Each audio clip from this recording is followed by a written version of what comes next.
Good morning students. पिछले class में हमने प्रश्नावली 15 के बारे में चर्चा करी, उससे संबंधित सूत्र लिखे, उससे संबंधित सवाल हल किए।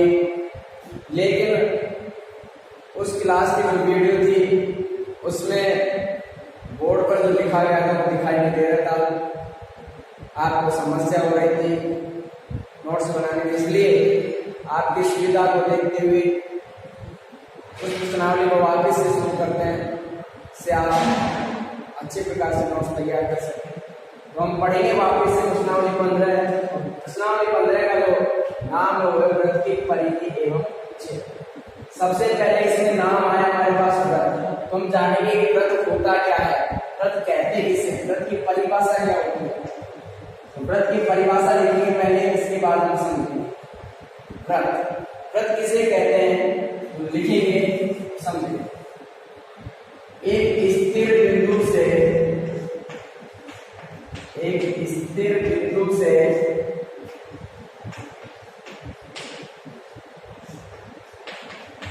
नियत दूरी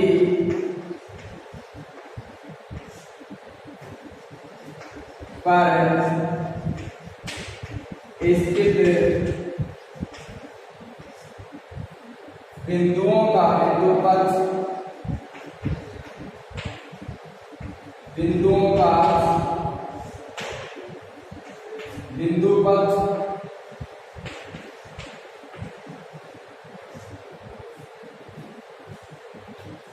बिंदुपथ व्रत कहलाता है।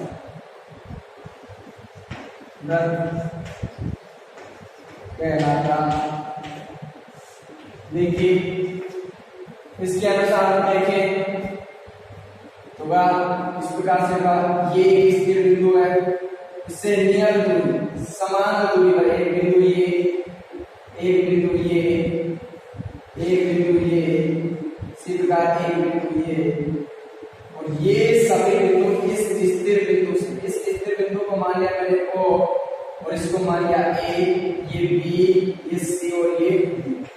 इस O बिंदु से A, B, C और D इन बिंदुओं की दूरी क्या है, नियत है अर्थात समान है। तो इन बिंदुओं का बिंदु पथ होगा, अर्थात इन बिंदुओं को मिलाते हुए जो पथ बनाया गया है वो क्या कहलाएगा, व्रत कहलाएगा। तो क्या हुआ, एक स्थिर बिंदु से नियत दूरी पर स्थित बिंदुओं का बिंदु पथ क्या कहलाता है, व्रत कहलाता है। बिंदु पथ क्या है, अब यहाँ एक नई चीज है बिंदु पथ। बिंदु पथ क्या होता है, तो प्रश्नावली 10 पढ़ेंगे, उसमें चर्चा करेंगे, लेकिन थोड़ा सा मैं बता देता हूँ बिंदु पथ होता क्या है। बिंदु पथ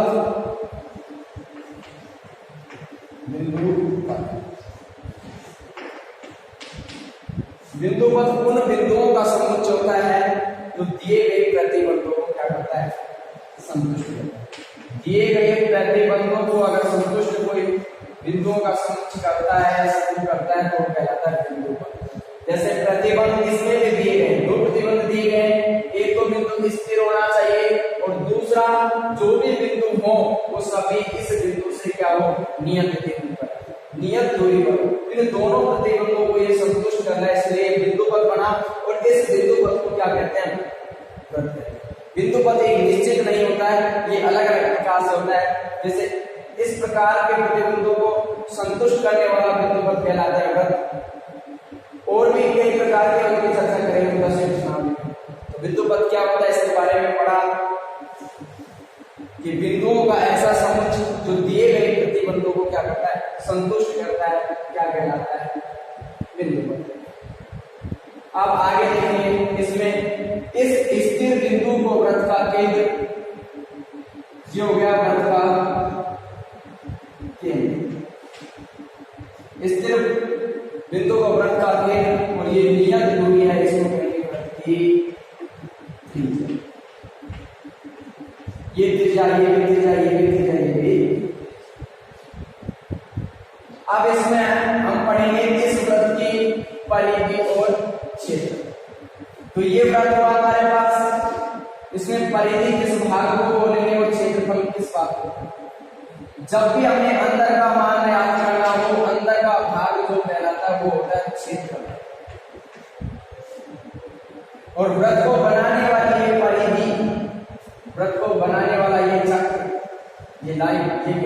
की परिधि। वृत्त की परिधि, परिधि किसे कहते हैं? तो एक वृत्त को का एक चक्कर पूरा करने में तय की गई दूरी, मान लीजिए कोई यहाँ से चलना शुरू करता है, इस प्रकार घूमते हुए वापस इसी बिंदु पर आ जाता है, उसका एक चक्कर पूरा हो जाता है और इस एक चक्कर को हम कहते हैं वृत्त की परिधि। अंदर का भाग है, ये अंदर का भाग क्या कहलाता है? क्षेत्र।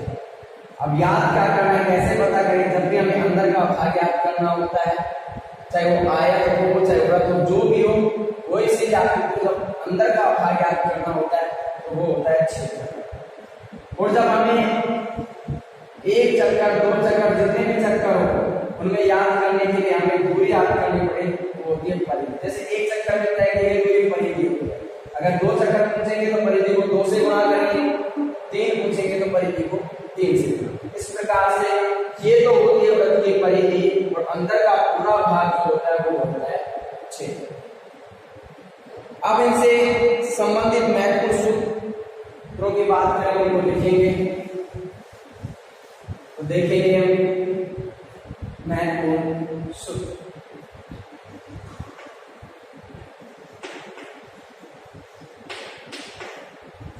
महत्वपूर्ण सूत्र हम देखेंगे, महत्वपूर्ण सूत्र कौन कौन से हैं जो हमारे काम में आएंगे। तो सबसे पहले पढ़ेंगे वृत्त का क्षेत्र।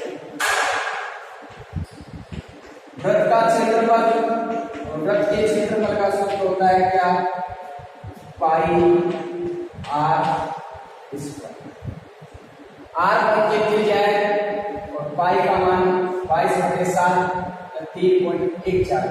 इसी प्रकार वृत्त की परिधि, वृत्त की परिधि और वृत्त की परिधि का क्षेत्रफल 2 पाई आर। देखिए इस प्रकार से वृत्त होता है, तो ये अंदर का भाग होगा, ये होगा पाई आर स्क्वायर, इसको बोलते हैं क्षेत्र, अंदर का पूरा भाग। तो ये वाला जो भाग है ये परिधि, वृत्त की परिधि क्या होती है? परिधि क्या होगी? 2 पाई आर।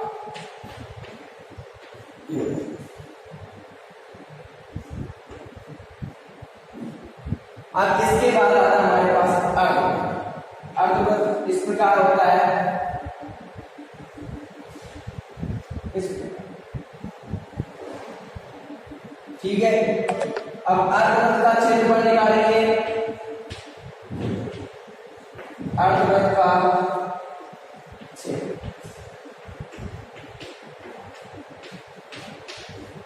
अर्धवृत्त का क्षेत्रफल, वृत्त आधा है तो क्षेत्रफल भी मतलब क्या हो जाएगा? आधा। आधे का मतलब 1/2, इसको गुणा करते हैं इससे 1/2 से हो जाएगा 1/2 पाई आर स्क्वायर। अब आता है हमारे पास अर्धवृत्त की परिधि या परिधि और परिमाप दोनों एक ही चीज होती है। अर्धवृत्त का परिमाप, परिमाप कहें या परिधि कहें, दोनों एक ही होते हैं। और इसका सूत्र क्या होता है? देखिए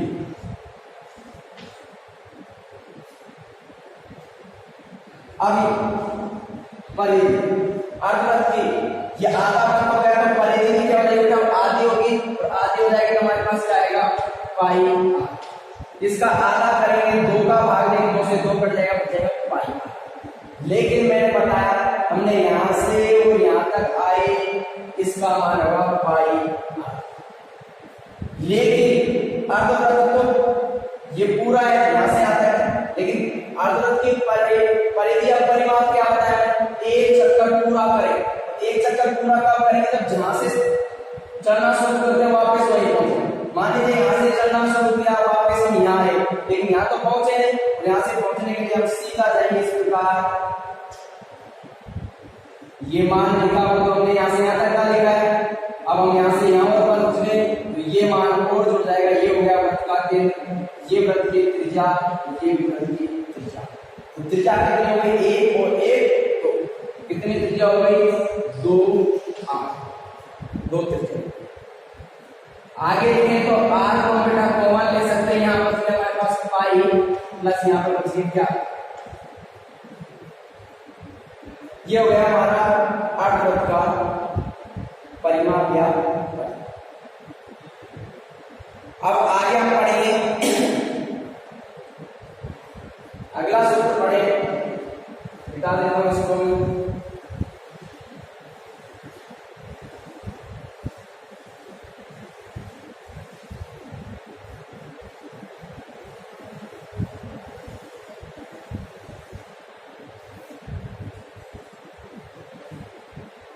देखिए अब हमारे पास आता है, मान लीजिए कोई भी है, कोई पहिया है, पहिए कितना चक्कर लगाता है, कितनी दूरी तय करता है, दूरी तय करने में कितने चक्कर लगाने पड़े। इस प्रकार से हमें पहिए की त्रिज्या याद करनी है। तो इस प्रकार के सूत्रों के लिए हम याद करते हैं कि एक सूत्र होता है पहिए द्वारा लगाए गए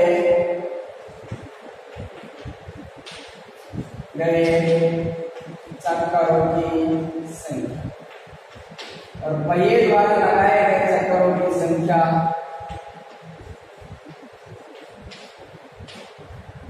डायरेक्ट चक्करों की संख्या भी लिख सकते हैं। पहिए द्वारा लगाए गए, पहिए द्वारा लगाए गए चक्करों की संख्या होती है पहिए द्वारा तय की गई कुल दूरी। यहाँ पहिए द्वारा लगाए गए कुल दूरी और यहाँ पहिए की परिधि, पहिए की परिधि का मान पहिए द्वारा लगाए गए एक चक्कर के बराबर होता है, क्योंकि मैंने बताया कि एक चक्कर पूरा करने में तय की गई दूरी उसकी क्या कहलाती है, परिधि कहलाती है। जब पहिया एक चक्कर पूरा करेगा तो उसकी हो जाएगी परिधि। पहिए की परिधि, पहिया होता है वृत्त के आकार का, वृत्त की परिधि 2πr, तो पहिए की परिधि कितनी हो जाएगी 2πr। अब हमसे पूछ लिया कि पहिए की परिधि का सूत्र, पहिए की परिधि का सूत्र जब पहिए द्वारा लगाए गए एक चक्कर में तय की गई, तो ये होगी कुल दूरी, मतलब पहिए द्वारा तय की गई कुल दूरी बटे चक्करों की संख्या, पहिए द्वारा लगाए गए चक्करों की संख्या। ये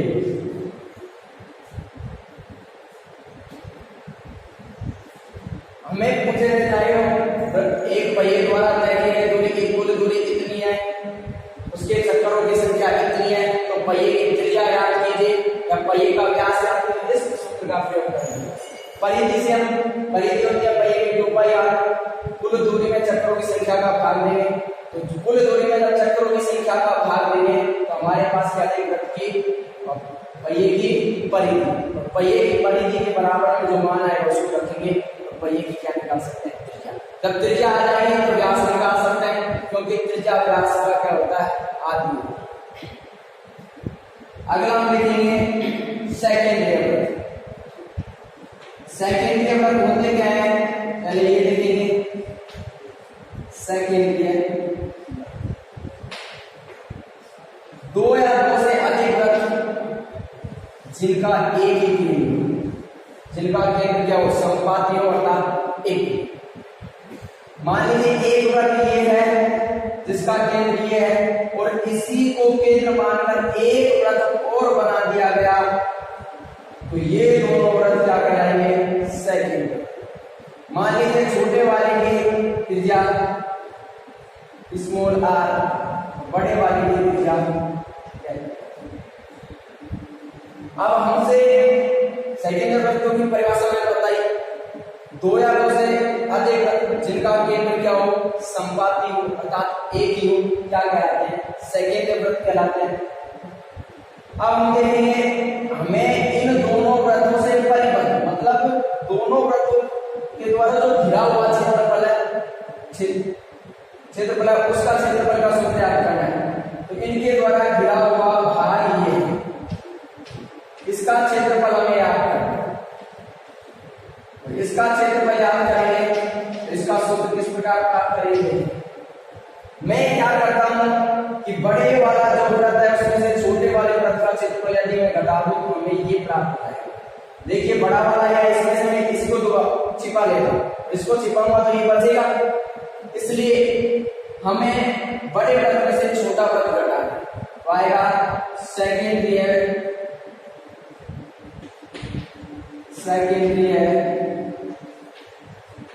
वृत्तों से परिबद्ध भाग का क्षेत्र। दो सेकेंडरी वृत्तों से परिबद्ध भाग का क्षेत्र मैंने क्या बताया? बड़ा वृत्त का क्षेत्र, वृत्त का क्षेत्र मतलब पाई आर स्क्वायर। आर का स्क्वायर करेंगे, बड़े वाले वृत्त की त्रिज्या क्या मानेंगे? कैपिटल आर, इसलिए कैपिटल आर का स्क्वायर। घटाना किसका है? छोटे वाले वृत्त का क्षेत्रफल, और छोटा वृत्त की त्रिज्या क्या देंगे? स्मॉल आर, तो इसका हो जाएगा पाई आर स्क्वायर। दोनों में से हम पाई को कॉमन ले सकते हैं, यहां बच जाएगा हमारे पास आर स्क्वायर माइनस यहां पर बच जाएगा स्मॉल आर स्क्वायर। यहां बचा कैपिटल आर स्क्वायर, यहां बच गया स्मॉल आर का स्क्वायर। अब हमारे पास एक सरल समीकरण प्राप्त हुई, ए स्क्वायर माइनस बी स्क्वायर। एक बार प्लस में लिख सकते हैं और एक बार माइनस में। तो पाई ऐसे कैसे प्लस में लिखेंगे तो capital R plus small R, minus में लिखेंगे तो कैपिटल आर माइनस स्मॉल। कोई सा भी एक सूत्र याद रखें, कोई सा भी काम ले सकते हैं। उतारे इसको,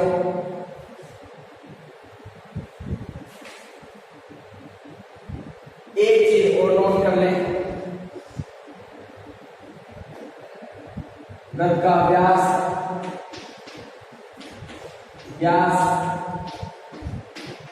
दुगुना होता है किसका? त्रिज्या।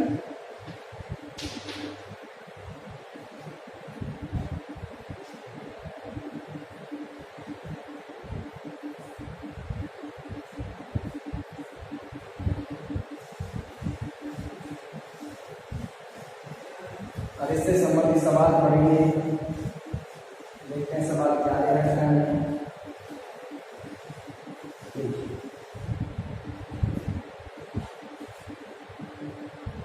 हमें सवाल पहला दे रखा है,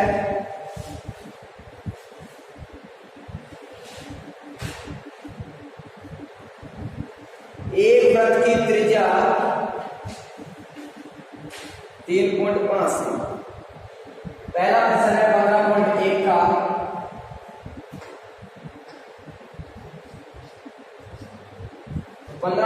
का पहला जो सवाल है एक वृत्त की त्रिज्या, एक वृत्त की त्रिज्या 3.5 सेमी है, तो वृत्त की परिधि एवं क्षेत्रफल ज्ञात कीजिए।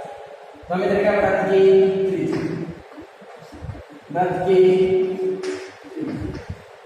और वृत्त की त्रिज्या हमें क्या करेंगे? त्रिज्या को लिखेंगे हम आर से, और ये देखेंगे 3.5 सेमी।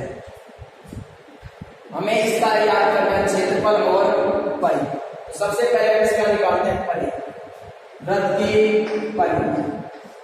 और वृत्त की परिधि का सूत्र अभी लिखवाया मैंने, क्या होता है? 2 पाई आर।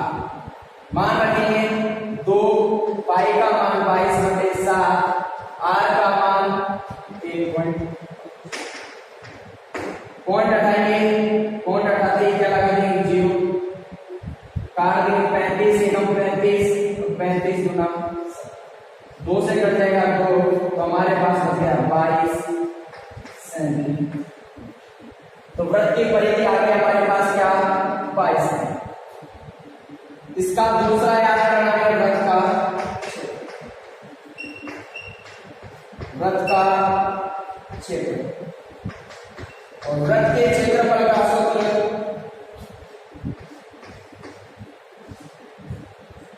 पाई आर का, पाई का मान 22/7, आर का मान 3 3.5 आर स्क्वायर है घात में 2 है से 3.5 को कितने बार लिख सकते हैं? पॉइंट हटाएंगे तो 1 जीरो इसकी पॉइंट के बाद एक संख्या है तो 1 जीरो काटेंगे 7 पंजो गुणा करेंगे 22 पंजो 110 गुणा 35 बटे 100 जीरो से जीरो कट जाएगी इनको इससे गुणा करेंगे 385 35 को 11 से गुणा करेंगे यानी 385 नीचे एक जीरो है तो एक संख्या छोड़ेंगे तो लगा देंगे पॉइंट तो आ जाएगा 38.5 सेंटीमीटर। अब कुछ स्टूडेंट को ये होता है ये रहता है कि सर मात्रक में स्क्वायर किसके ऊपर लगता है केवल मात्रक किस पर रहता है क्यूब किस पर लगता है तो इसके लिए देखिए चूंकि समझेंगे कोई भी लंबाई ऊंचाई चौड़ाई या परिधि होती है या परिमाप होता है वो एक विमीय होता है तो जब एक विमीय होता है तो मात्रक उसमें जो कि क्यों आता है जो कि मात्रक क्या आता है जो कि क्यों आता है एक विमीय में क्या आता है लंबाई चौड़ाई ऊंचाई परिमाप परिधि दोनों का मतलब ही गहराई त्रिज्या ये सब व्यास ये सभी एक विमीय होता है और इनमें हमेशा हमें एक विमीय होने से मात्रक जो कितना होता है सेंटीमीटर सेंटीमीटर रहेगा मीटर मीटर रहेगा तो इनमें जल्दी दो लिखते हैं। अब होता है क्षेत्रफल तो क्षेत्रफल में दो विमीय होता है और दो विमीय होने के कारण इसमें स्क्वायर कैसे आता है जैसे कोई भी दो विमीय होता है एक लंबाई होती है और एक चौड़ाई ये होता है क्षेत्रफल जैसे आयत का क्षेत्रफल होता है लंबाई गुणा चौड़ाई लंबाई मान लीजिए मीटर में है और चौड़ाई भी मीटर में मान लीजिए इनको गुणा करें m को n से गुणा करें यानी n का मीटर स्क्वायर लंबाई भी मीटर में हो और चौड़ाई भी मीटर में हो तो क्या आ जाता है मीटर का स्क्वायर क्षेत्रफल द्विविमीय होने के कारण क्या आ जाता है स्क्वायर। अब आता है आयतन आयतन होता है वो बड़ा होता है त्रिविमीय त्रिविमीय आकृतियों का हम आयतन ज्ञात कर सकते हैं और त्रिविमीय होगा उसमें लंबाई चौड़ाई और ऊंचाई तीन चीज होंगी मान लीजिए तीनों मीटर में ये भी मीटर में ये भी मीटर में और ये भी तो तीनों को गुणा करने पर आएगा m का इसलिए आयतन में क्या आता है क्यूब आता है। जरूरी नहीं है आप सेंटीमीटर भी हो सकता है किलोमीटर भी हो सकता है लेकिन होंगे सभी एक अगर समान मात्रा नहीं है जैसे यहाँ मीटर है सेंटीमीटर तो इस सेंटीमीटर को भी हमें किस में बदलना पड़ेगा मीटर में समान होने चाहिए इसलिए इसमें आता है तो एक विमीय में आता है हमारे पास मात्रक जो कि तो क्षेत्रफल में हम लगाते हैं मात्रक के ऊपर स्क्वायर और आयतन में हम लगाते हैं मात्रक के ऊपर क्यूब स्क्वायर को बोलते हैं वर्ग और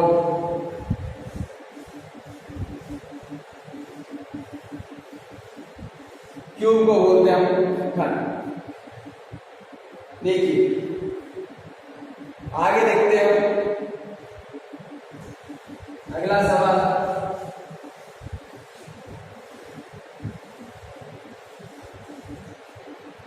अगला सवाल दे रखा हमें एक वृत्त की परिधि दूसरा प्रश्न दे रखा है वृत्त की परिधि वृत्त की परिधि दे रखी है वृत्त की परिधि कितनी दे रखी है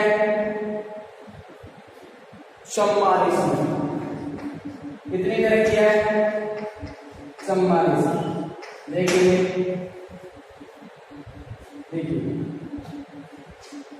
हमें याद करना है वृत्त का क्षेत्र अब वृत्त के क्षेत्रफल का बेटा सूत्र होता है पाई आर पाई का मान तो 22/7 हो सकता है लेकिन आर का मान अब आर का मान हमें प्रश्न में दे भी नहीं रखा है तो जब हमें आर का मान नहीं दे रखा है तो पहला हमारा कर्तव्य पड़ता है कि हम किसका मान रखें, किसका मान याद करें, आर का। आर का मान याद करेंगे तभी इसमें आर का मान रख सकते हैं, इसलिए पहले हम क्या करेंगे, आर का मान याद करेंगे। आर का मान याद कैसे करेंगे, उसके लिए हमें कोई मान पहले से प्रश्न में दिया हुआ होगा। जैसे इसमें हमें दे रखा है परिधि, तो परिधि का सूत्र और उसका मान हमें पहले से दे रखा है कितना, इसकी सहायता से हम त्रिज्या याद कर सकते हैं। तो देखिए पाई का मान होता है 22/7, आर ऐसे कैसे इधर है 22 को 2 से गुणा करेंगे आ जाएगा 44 बटे में हमारे पास 7 तो गुणा हमारे पास क्या है 8 बराबर 44।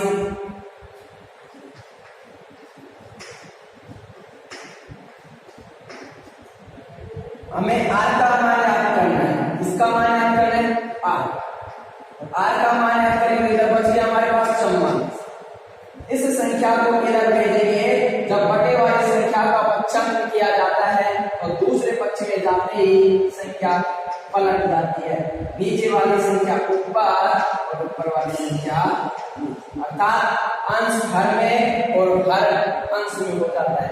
44 से घटा पड़ जाएगा 44, आर का मान आ गया हमारे पास कितना 7 मीटर। हमारे पास वृत्त की त्रिज्या आ गई तो हम वृत्त का क्षेत्रफल याद कर सकते हैं, वृत्त का क्षेत्र, और वृत्त का क्षेत्रफल याद करेंगे तो वृत्त के क्षेत्रफल का सूत्र क्या होता है, पाई आर स्क्वायर। पाई का मान 22/7, आर का मान याद कर लिया हमने कितना है 7, स्क्वायर है कितनी बार लिख सकते हैं 2 बार, 7 से गुणा क्या कर जाएगा 7, 22 को 7 से गुणा करेंगे, 22 को 7 से गुणा करेंगे तो 22 को 7 से गुणा करो, 22 7 154 मीटर का स्क्वायर। मैंने अभी बताया क्षेत्रफल याद करेंगे तो स्क्वायर, त्रिज्या 1 मिमी है, मात्रक जो कि तुम परिधि थी 1 मिमी है, इसलिए मात्रक जो कि तुम यहाँ क्षेत्रफल 2 मिमी होता है, इसलिए इसका मात्रक में क्या लगा दिया। एक चीज पाई के मान 2 होते हैं, एक तो होता है 22/7 और एक होता है 3.1। यहां तक तो इन दोनों के मान समान होते हैं, लेकिन पाई का मान जब इसके रूप में लिखा जाता है तो यहाँ के बाद और इसके मानों के बाद में अंतर आ जाता है। इसमें भाग देंगे, यहाँ तक तो इसके मान समान आते हैं, आगे इसके मान समान नहीं आते हैं। इसलिए जब तक हमें अगर प्रश्न में हमें पाई का मान 22/7 दे रखा है तो 22/7 रखिए, 3.14 दे रखा है तो 3.14 रखेंगे, और जब हमें कुछ नहीं दे रखा हो तो हमें 22/7। और भी कुछ प्रश्नों की स्थिति के अनुसार भी हम लिख सकते हैं। अगला प्रश्न नंबर 3। प्रश्न नंबर 3 क्या है, एक अर्धवृत्ताकार प्लॉट, एक अर्धवृत्ताकार प्लॉट ऐसा मान लीजिए ये क्या है, अर्धवृत्ताकार एक प्लॉट है। अब इस प्लॉट की हमें त्रिज्या भी दे रखी है, प्लॉट की प्लॉट किसके आकार का प्रश्न में दे रखा है, प्लॉट की प्लॉट की त्रिज्या कितने रखा हुआ आर से कितना दे रखा है 21, ये दे रखा है 21। हमें दो चीज इसमें याद करनी है, इसका क्षेत्रफल और पाई। तो पहले प्लॉट का क्षेत्रफल निकालते हैं, प्लॉट का क्षेत्रफल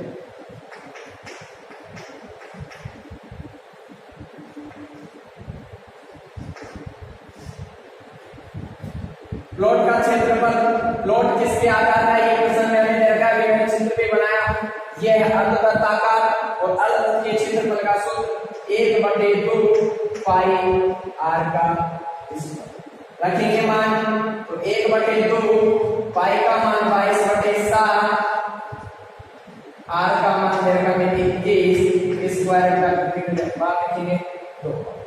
संख्या काट सकते हैं 7 एकम 7 और 7 दिया 21, 2 से काटे 2 एकम 2 और 11 गुना 22, गुणा कर लेंगे 11 में 33 और गुणा 21, 11 को 3 से गुणा किया 33 और ये 21 ऐसे कैसे, इनको गुणा करेंगे 21 63 हासिल की 6, 21 63 और 6 हो गए कितने, तो आंसर आए 693 मीटर स्क्वायर। ये इसका क्षेत्रफल है। अब हमें इसका प्लॉट का परिमाप भी याद करना है। प्लॉट का परिमाप और प्लॉट का परिमाप, प्लॉट किसके आकार का है, प्लॉट किसके आकार का है, अर्धवृत्ताकार। अर्धवृत्त के परिमाप का सूत्र क्या होता है, पाई आर प्लस 2r लिखें, यानी कि r कोष्ठक पाई प्लस 2 बात एक ही है। तो पाई का मान निकलना है 22/7, पाई का मान क्या होता है 22/7, r का मान दे रखा है 21, फिर प्लस 2, r का मान क्या दे रखा है 21, 7 से काटेंगे 7 दिया 21, 3 बार 22 को 3 से गुणा करेंगे आ जाएंगे 66 प्लस 21 को 2 से गुणा करेंगे आ जाएंगे 42 और दोनों को जोड़ेंगे तो हमारे पास आ जाएगा 108। परिमाप क्या पर एक ही नहीं होती है इसलिए मात्रा ऐसे कैसे 108। अतः आगे लिख सकते हैं, अतः प्लॉट का क्षेत्रफल 393 मीटर स्क्वायर और प्लॉट का परिमाप 108 मीटर। अतः लगा के लिख सकते हैं, अतः प्लॉट का क्षेत्रफल व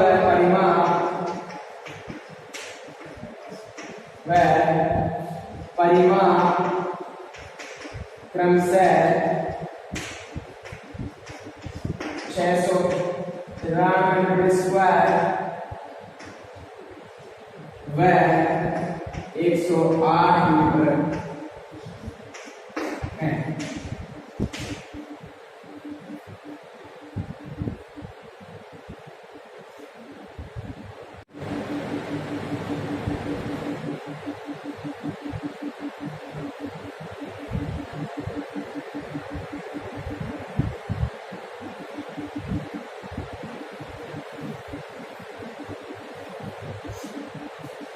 अगला प्रश्न पढ़ेंगे, हल करेंगे अगला प्रश्न।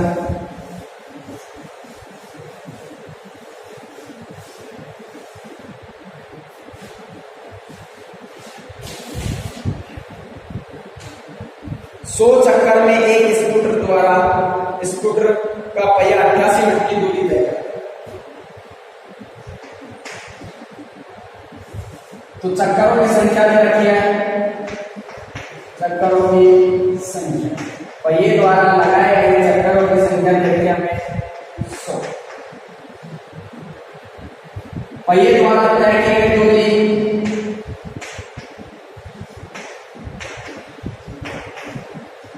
कुल दूरी और तय की गई कुल दूरी भी देखिए हमें 88 मीटर को हम सेंटीमीटर बदले, सेंटीमीटर बदलेंगे तो 1 मिनट में, चूंकि 1 मीटर बराबर होते हैं बेटा 100 सेंटीमीटर या 100 सेंटीमीटर,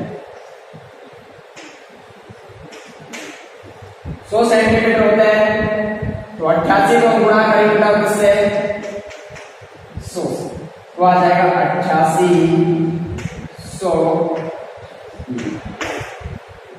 अब हमें इसकी त्रिज्या याद करनी है, पहिए की त्रिज्या याद करनी है। पहिए की त्रिज्या याद करने के लिए मैंने बताया सूत्र लगाएंगे इसका पहिए की परिधि। तो पहले पहिए की परिधि निकालनी पड़ेगी, तो पहिए की परिधि का सूत्र मैंने लिखाया पहिए की परिधि, और पहिए की परिधि का सूत्र होता है क्या, तय की गई कुल दूरी बटे चक्करों की संख्या।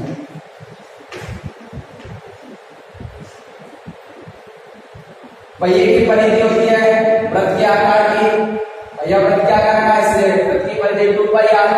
तय की गई कुल दूरी 8800 और चक्करों की संख्या 100 से 2 0 करते हैं। 2 पाई का मान 22/7 आर ऐसे भी ऐसे बराबर 28। 22 गुणा 44/7 गुणा आर बराबर में देता है 28। आगे अलग करें, आर का मान निकालिए बेटा।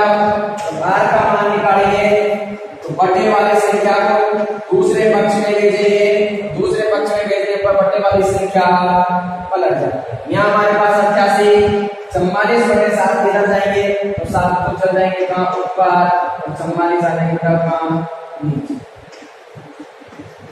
44 से काट सकते हैं, 44 से कम 44 गुना 28। आर बराबर आगे 7 दूनी 14।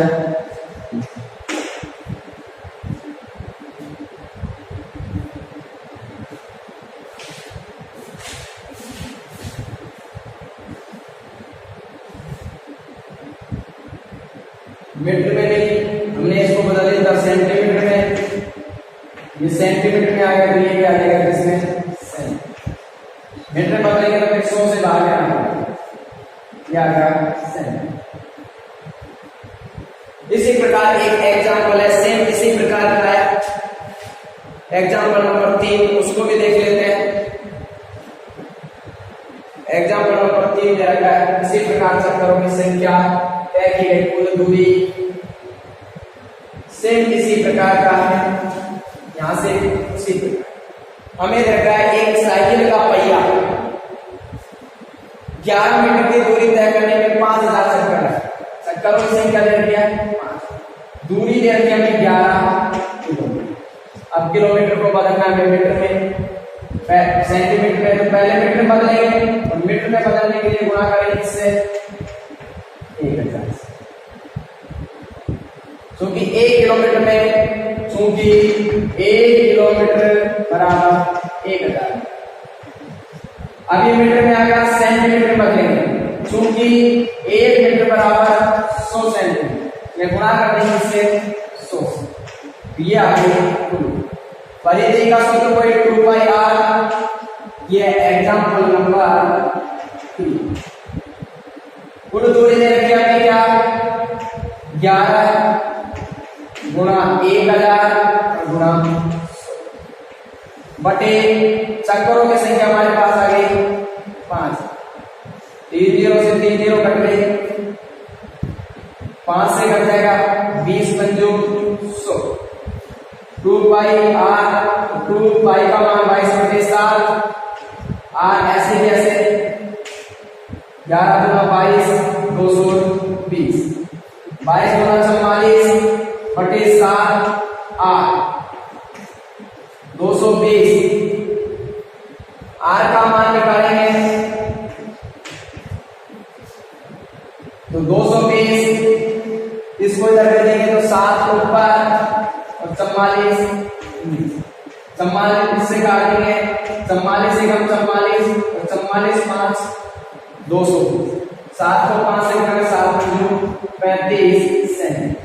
ये आगे पहिए की त्रिज्या, मैं इसमें याद रखना पहिए का व्यास, और पहिए का व्यास मैंने तुम्हें सूत्र में लिखवाया, व्यास त्रिज्या का क्या होता है 2 गुणा त्रिज्या। त्रिज्या क्या लेंगे हमें आर, 2 गुणा आर का मान आएगा कितना 35, तो 35 को 2 से गुणा करेंगे 70 सेंटीमीटर। आज के लिए इतना ही काफी, आगे की चर्चा करेंगे कल। जय हिंद, जय भारत। अच्छे से पढ़ें, नोट्स तैयार करें, इसे